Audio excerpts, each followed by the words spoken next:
वृत्त का last video रहेगा अपना। वृत्त में जीवा, स्पर्श रेखा, छेदन रेखा, अंतर्लिखित कोण प्रमेय, स्पर्श रेखा छेदन रेखा प्रमेय, जीवाओं का अंत विभाजन प्रमेय, जीवाओं का बाह्य विभाजन प्रमेय, ये सभी जानकारी अपन अभी तक लिया हुआ है। तो ये जो प्रकीर्ण संग्रह है उसमें जो कुछ प्रश्न है, उसमें से 8वां प्रश्न है, आकृति में रेख ए बी बिंदु से केंद्र वाले वृत्त का व्यास है और वृत्त की स्पर्श रेखा पी क्यू वृत्त को बिंदु टी पर स्पर्श करती है। रेख एपी लंब रेखा पी क्यू और एक बी क्यू लंब रेखा पी क्यू। तो सिद्ध करो कि रेख सीपी सर्वांगसम रेख सी क्यू, सीपी सर्वांगसम रेख सी क्यू। मैं भी ये जो प्रश्न है इसमें जो जानकारी दी गई है अपने को कि ए बी व्यास है और ए पी जो है पी क्यू पर लंब है, बी क्यू जो है वो भी पी क्यू पर लंब है और अपने को सिद्ध करना है कि सी पी और सी क्यू की लंबाई जो है वो समान है, सर्वांगसम है। ये सिद्ध करना है। अभी इसमें रचना करने का, कौन सी रचना करने का? रचना है रेख सी टी, रेख सी पी और रेख सी क्यू खींचने का, सी पी खींचने का, सी टी खींचने का और सी क्यू खींचने का। ये खींचने के बाद ए पी जो है पी क्यू पर लंब है, ए पी जो है वो पी क्यू पर लंब है, सी टी वो भी पी क्यू पर लंब है और बी क्यू ए भी पी क्यू पर लंब है। वही तीनों जो है पी क्यू पर ही लंब है, इसलिए तीनों रेखाएं जो है वो समांतर होगी। ए पी समांतर सी टी समांतर बी क्यू और तीन रेखाएं समांतर है, ए पी समांतर सी टी समांतर बी क्यू। तो तीन समांतर रेखाओं का अंतखंड जो प्रमेय है उसके आधार से पी टी बटे टी क्यू बराबर ए सी बटे सी बी, ए सी बटे सी बी। ये जो नीचे आकृति बनाई गई है इसमें देखो अपन जोड़ा हुआ है, सी पी जोड़ा है, सी क्यू जोड़ा है, सी टी जोड़ा है। तो ये तीनों रेखाएं ए पी समांतर सी टी समांतर बी क्यू, वो तीन समांतर रेखाओं के अंतःखंड प्रमेय से पी टी बटे टी क्यू और ए सी बटे सी बी। फिर ए सी इक्वल टू सी बी, ए सी बराबर क्या है सी बी, कारण दोनों क्या है वृत्त की त्रिज्या है और ए सी बराबर सी बी है तो ए सी बटे सी बी का मान आएगा 1, क्योंकि अनुपात समान होगा उसका। ए सी बटे सी बी बराबर 1, इसको नंबर 2 दे दिया। 1 और 2 से पी टी बटे टी क्यू बराबर ए सी बटे सी बी का मान 1 रखा। वही टी क्यू 1 को गुना हो जाएगा तो पी टी बराबर हो जाएगा टी क्यू, पी टी बराबर टी क्यू। वही इसीलिए पी टी बराबर टी क्यू आने के बाद टी क्या हो गया, पी क्यू का मध्य बिंदु हो गया। त्रिभुज सी टी पी, ये जो त्रिभुज है सी टी पी और त्रिभुज सी टी क्यू, इन दोनों त्रिभुजों में सी टी सर्वांगसम सी टी, सी टी सर्वांगसम सी टी, कारण सामान्य भुजा है। और कोण सी टी पी सर्वांगसम कोण सी टी क्यू, कारण प्रत्येक समकोण है। और रेख पी टी सर्वांगसम रेख टी क्यू, यह भी अपन सिद्ध किया हुआ है, ज्ञात किया हुआ है। इसलिए त्रिभुज सी टी पी सर्वांगसम त्रिभुज C T Q, C T P सर्वांगसम सी टी क्यू, कारण कौन सी कौन लगेगी यहाँ पर, ये भुजा समान है, सी टी समान और सी टी समान सी टी है, पी टी समान पी टी है, मतलब भू को भू कसौटी के अनुसार ये दोनों त्रिभुज सर्वांगसम है। इसलिए सी पी सर्वांगसम क्या होगा सी क्यू, सी पी सर्वांगसम सी क्यू, ये सिद्ध हो जाएगा। वही अपने को सिद्ध करना था, सी पी सर्वांगसम सी क्यू, मतलब ये दोनों त्रिभुजों को भू कसौटी के अनुसार सर्वांगसम दिखाया गया, तभी वो सिद्ध हुआ कि ये दोनों त्रिभुज जो है सर्वांग सम है, बुको बुको से, तो सी पी सर्वांग सम सी क्यू। ये जो उदाहरण था इसमें इतना कोई कठिन नहीं था, क्योंकि अपने को जो जानकारी दी गई है उसके आधार से ये पी क्यू पर लंब था, बी क्यू भी पी क्यू पर लंब था, खाली अपने को सी टी लंब खींचना पड़ा और सी पी और सी क्यू को जोड़ दिया। सी टी लंब के कारण ये तीनों जो रेखा हो गए ए पी, सी टी और बी क्यू समांतर हो गए। तीन समांतर रेखाओं का अंतःकरण प्रमेय से उनका अनुपात अपन संबंध दिखाया, ए पी टी बटे टी क्यू बराबर ए सी बटे सी बी। परंतु ए सी और सी बी जो है त्रिज्या है, उनका अनुपात जो किया तो 1 आएगा, और ए सी बटे सी बी का मान 1/1 आएगा, तो पी टी बटे टी क्यू का मान भी 1/1 आएगा। तो पी टी बराबर टी क्यू आ जाएगा, पी टी बराबर टी क्यू, और दूसरा सी टी बराबर सी टी, और कौन सी टी पी सर्वांग सम कौन सी टी क्यू, कारण त्रिज्या स्पर्श रेखा पर लंब होती है, इसलिए दोनों त्रिभुज जो है भूको भू कसौटी के अनुसार सर्वांग सम होंगे, और दोनों त्रिभुज सर्वांग सम है, इसलिए रेख सी पी सर्वांग सम रेख सी क्यू, ये सिद्ध होता है सर्वांग सम त्रिभुजों की संगत भुजा। चलो अब ये जो नवा प्रश्न है इसमें मापचाप WY बराबर दिया है 44, मापचाप ZX दिया है 68, कौन ZTX का माप ज्ञात करो। दूसरा है WT दिया हुआ है 4.8, TX दिया है 8.0, YT दिया है 6.4, तो TZ ज्ञात करने का है। और तीसरा है WX दिया हुआ है 25, YT दिया हुआ है 26, और WT ज्ञात करना है। अभी ये जो सवाल है इसमें जो जानकारी दी गई है इसके आधार से अपने को ये जो उदाहरण है ये हल करना है।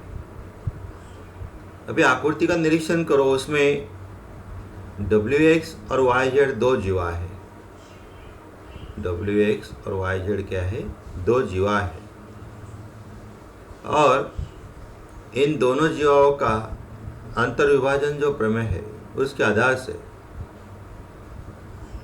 यहाँ पर बिंदु T में दोनों जीवाएं एक दूसरे को प्रतिच्छेदित कर रही है, और एक दूसरे को प्रतिच्छेदित करती है, इसीलिए यहाँ पर ये जो कोण बने ए और ए कोण, ये शीर्षाभिमुख कोण है, ए और ए भी शीर्षाभिमुख कोण है। तो उसके आधार से ZTX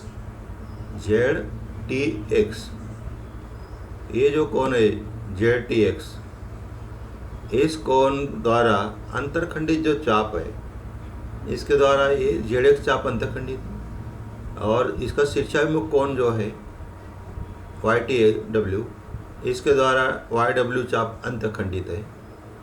मैं इन दोनों चापों का योगफल का आधा जो होता है ये कोण का माप, कोई भी एक कोण का माप होता है इन दोनों में से।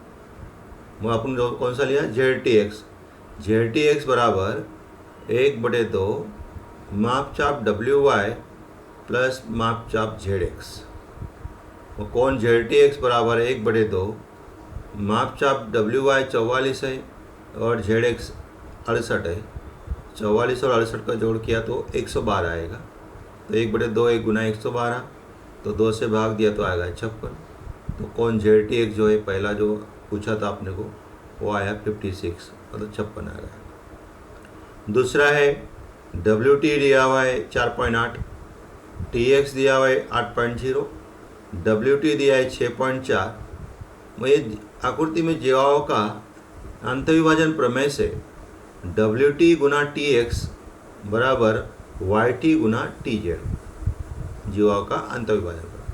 YT का मान दिया है 4.8 गुना 8 बराबर 6.4 गुना TZ, 4.8 गुना 8 बटे 6.4, एक गुना भाग हो गया उस साइड, बराबर TZ।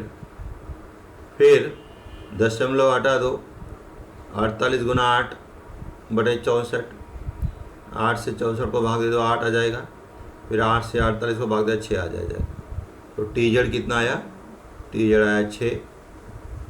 तो इसलिए दूसरा भी ज्ञात हो गया, आपने को टी जेड ज्ञात करना था, 6 आया। तीसरा है डब्ल्यू एक्स दिया है 25, वाई टी दिया है 8, वाई जेड दिया है 26। तो Y T plus T Z बराबर Y Z, Y T plus T Z बराबर वाई जेड। फिर मान रखो, वाई टी का मान है 8, टी जेड बराबर 26, वाई जेड का मान, टी जेड बराबर 26 में से 8 घटा दो, वो प्लस है तो माइनस हो जाएगा। तो टी जेड बराबर आ गया 18। तो डब्ल्यू टी बराबर एक्स माना, डब्ल्यू टी बराबर एक्स माना, और W T plus T X बराबर डब्ल्यू एक्स, और डब्ल्यू टी एक्स माना हुआ है, टी एक्स ज्ञात करना है, और वाई डब्ल्यू एक्स दिया है 25। तो टी एक्स आ गया 25 माइनस एक्स। तो जीवाओं का अंतर्विभाजन प्रमेय से डब्ल्यू टी गुना टी एक्स बराबर वाई टी गुना T Z. W T X, T X है 25 माइनस एक्स, वाई टी 8 और टी जेड 18। फिर एक्स से इसको गुना किया तो 25x माइनस एक्स का वर्ग बराबर 18 गुना 8 144। तो एक्स का वर्ग माइनस 25x प्लस 144 बराबर 0। फिर एक्स वर्ग माइनस 16 9 144, 16 और 9 25 हो जाता है, तो 16x माइनस 9x, उससे गुणनखंड बनाए 25 के, तो 16x और 9x जोड़ा तो 25x हो जाएगा। तो 16 गुना 9 किया तो 144 आ जाएगा। फिर x कॉमन ले लिया तो पहले ब्रैकेट में x माइनस 16, माइनस 9 कॉमन लिया तो दूसरे ब्रैकेट में x माइनस 16, दोनों ब्रैकेट समान हो गए। तो x माइनस 16 और दूसरे में x माइनस 9 बराबर 0। फिर इनके बराबर 0 रखो, x माइनस 16 बराबर 0 या x माइनस 9 बराबर 0। तो x बराबर 16 या x बराबर 9।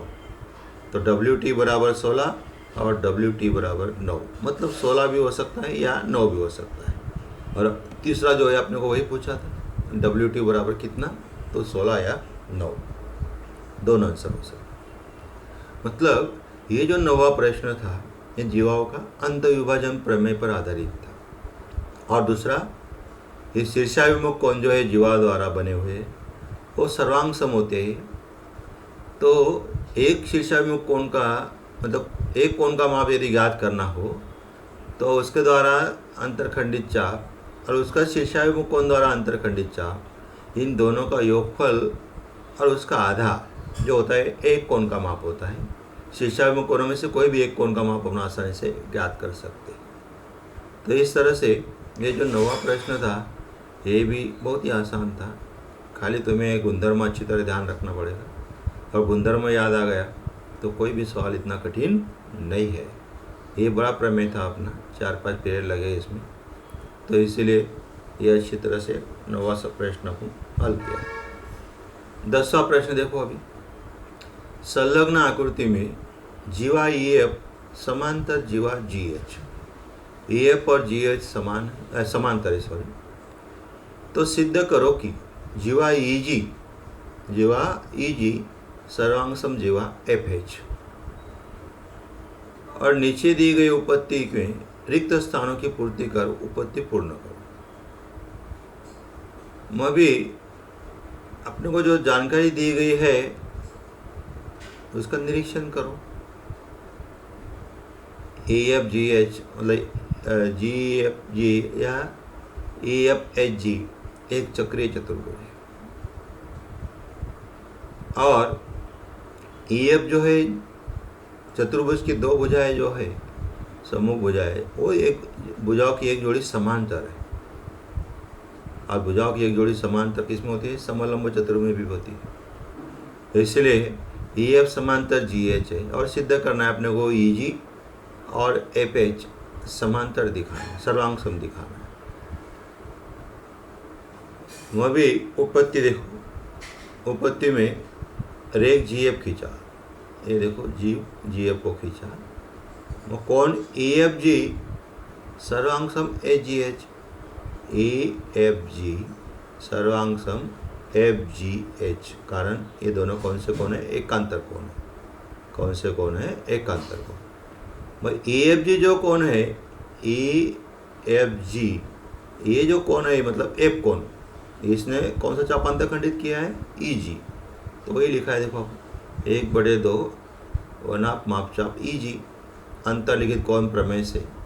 मतलब एफ कोण जो है, एफ कोण ने EG चाप को अंतखंडित किया हुआ है अंतर्लिखित कोण प्रमेय से। तो मतलब ए जो कोण है इसका माप ए चाप का आधा होता है, इसीलिए वही लिखा 1 नंबर 2 नंबर में। तीसरा FGH जो कोण है, FGH, इस कोण ने भी FH चाप को अंतखंडित किया हुआ है। ए जो G कोण है इसने भी FH चाप को अंतखंडित किया है, मतलब उसका आधा होगा वो भी अंतर्लिखित कोण प्रमेय से। इसको नंबर दे दिया 3।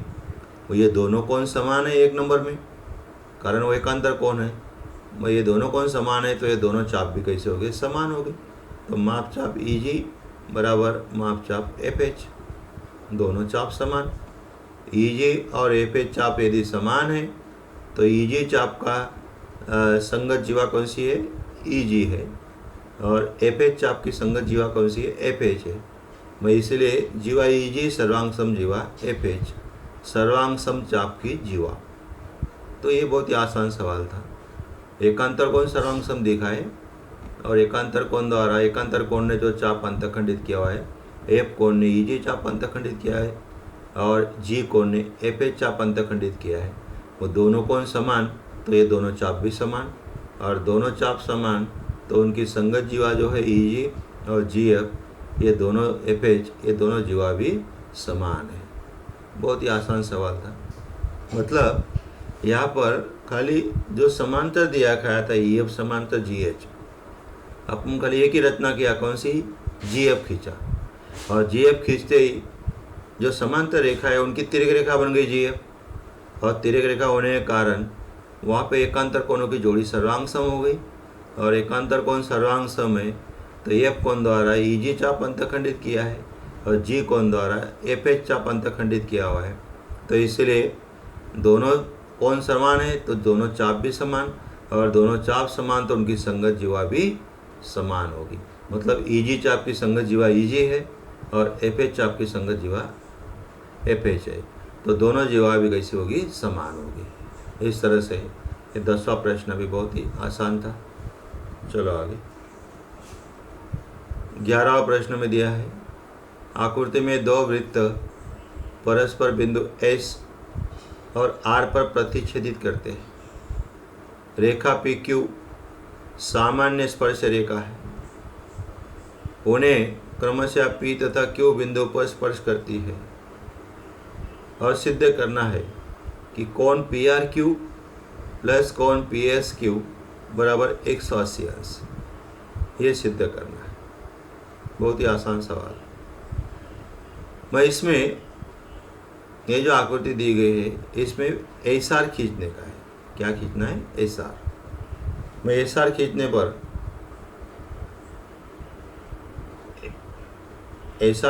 पर क्या होता है? SR जोड़ दिया तो कोण PSR, कोण RPQ, मतलब PSR ये कोण, उसके द्वारा चाप अंतरखंडित PR, और कोण SPQ ये जो कोण है इसके द्वारा भी चाप अंतरखंडित वही है। मतलब कोण PSR सर्वांग सम कोण RPQ। कौन सा? RPQ। कारण RPQ जो कोण है इसके द्वारा भी PR चाप अंतरखंडित है, और कोण PSR द्वारा भी PR चाप अंतरखंडित है। दोनों कोण एक ही चाप को अंतरखंडित करते हैं, इसलिए ये जो है स्पर्श रेखा, एक होता है अंतर्लिखित कोण और दूसरा होता है स्पर्श रेखा छेदन रेखा वाला। तो ये दोनों कोण समान है। और दूसरा कोण RSQ द्वारा भी चाप कौन सा अंतरखंडित है? RSQ ये जो कोण है इसके द्वारा भी यही चाप अंतरखंडित है। कौन सा? RP चाप। और RPQ और RQP ये जो दोनों कोण हैं इसके द्वारा भी यही चाप अंतखंडित करें, स्पर्श रेखा छेदन रेखा। त्रिभुज PRQ में कोण PRQ प्लस कोण RPQ प्लस कोण RPQ प्लस कोण RQP बराबर 180। त्रिभुज के तीनों कोणों का माप। कोण PRQ प्लस कोण PSR, इसके बराबर कौन सा है? RPQ के बराबर PSR है और RSQ है RPQ के समान। मैं 180 PRQ मतलब कौन सा कोण? R कोण। PSR कौन सा कोण? S कोण। और RSQ मतलब S कोण। ये भी मैं इन दोनों को जोड़ दियो। PSR प्लस RSQ, इन दोनों का योगफल आ जाएगा PSQ मतलब कोण PRQ प्लस कोण PSQ बराबर 180। तो इस तरह से ये दोनों कोणों का योगफल जो होगा वो PSQ हो जाएगा। वो PRQ और PSQ ये दोनों का 180 माप होता है, ये सिद्ध करना था अपने को। तो इस तरह से 11वां उदाहरण भी आसानी से हल हो गया। इसमें भी अपने को अंतर्लिखित कोण प्रमेय और स्पर्श रेखा छेदन रेखा कोण प्रमेय, ये दो प्रमेय का उपयोग करना था। तो उसमें कोण त्रिभुज जो है PRQ, त्रिभुज के तीनों कोणों का माप 180 होता है, ये अपने को ज्ञात है। वो PRQ जो है PRQ वैसा ही रहेगा। RPQ की जगह अपन RSP रखा और RQP की जगह RSQ रखा। फिर RSP प्लस RSQ दोनों का योगफल हो जाएगा PSQ। वो कोण PSQ प्लस कोण PRQ बराबर 180, ये सिद्ध हो जाएगा। इस तरह से 11वां उदाहरण भी हल हो गया। 12वां उदाहरण, दो वृत्त परस्पर बिंदु A तथा बिंदु E पर प्रतिच्छेदित करते हैं। बिंदु E से खींची गई सामान्य छेदन रेखा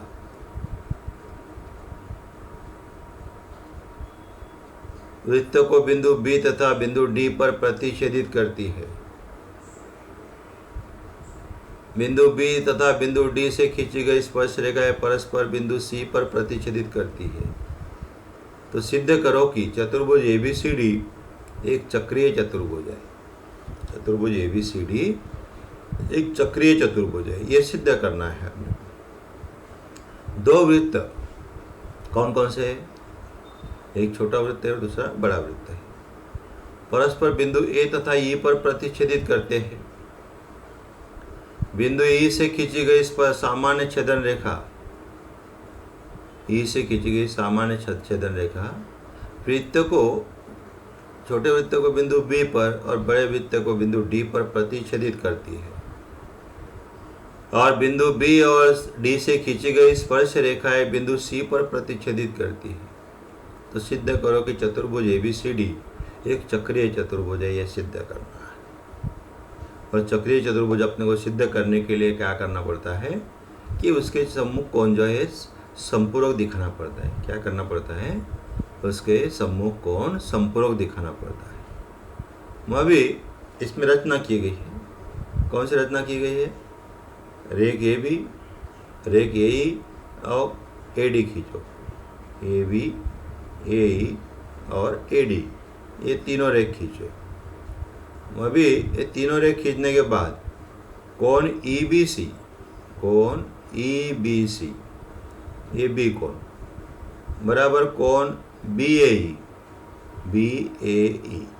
कारण इनके द्वारा भी BE चाप अंतखंडित किया है और EBC द्वारा भी BE चाप को अंतखंडित किया है, इसलिए दोनों कोण कैसे समान है स्पर्श रेखा छेदन रेखा प्रमेय से। दूसरा कोण EDC मतलब D कोण और कोण EAD, ये दोनों कोण भी समान हो गए, कारण EAD ने ED चाप को अंतखंडित किया है और EDC ने भी ED चाप को अंतखंडित किया है स्पर्श रेखा छेदन रेखा प्रमेय से।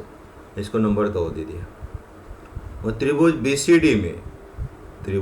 BCD में ये जो त्रिभुज है BCD, इस त्रिभुज में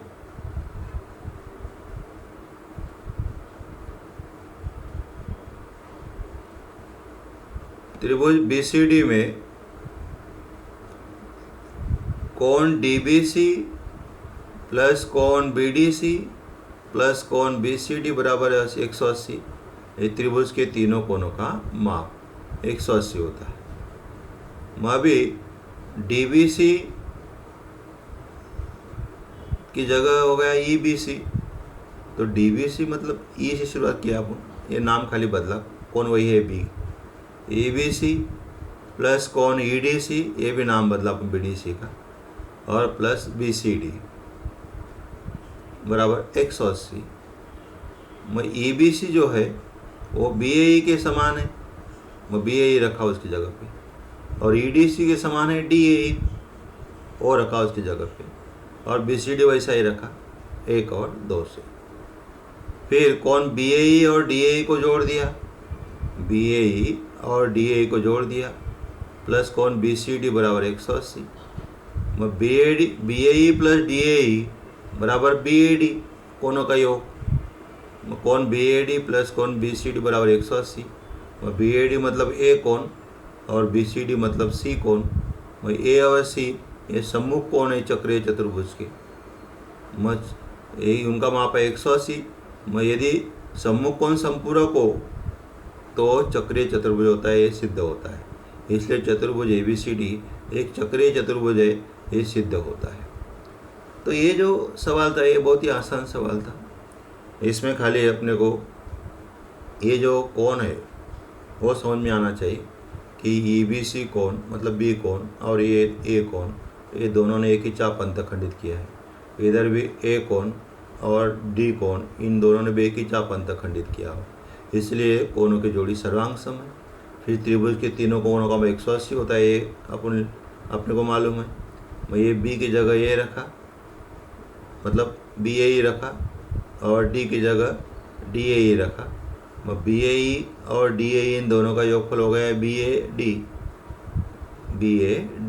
BAD प्लस BCD इन दोनों का माप 180 हुआ, तो ये सम्मुख कोण और सम्मुख कोण संपूरक है, इसलिए चतुर्भुज ABCD एक चक्रीय चतुर्भुज है, ये सिद्ध हो जाता है। तो यहाँ पर ये प्रकरण अपना खत्म हुआ। धन्यवाद।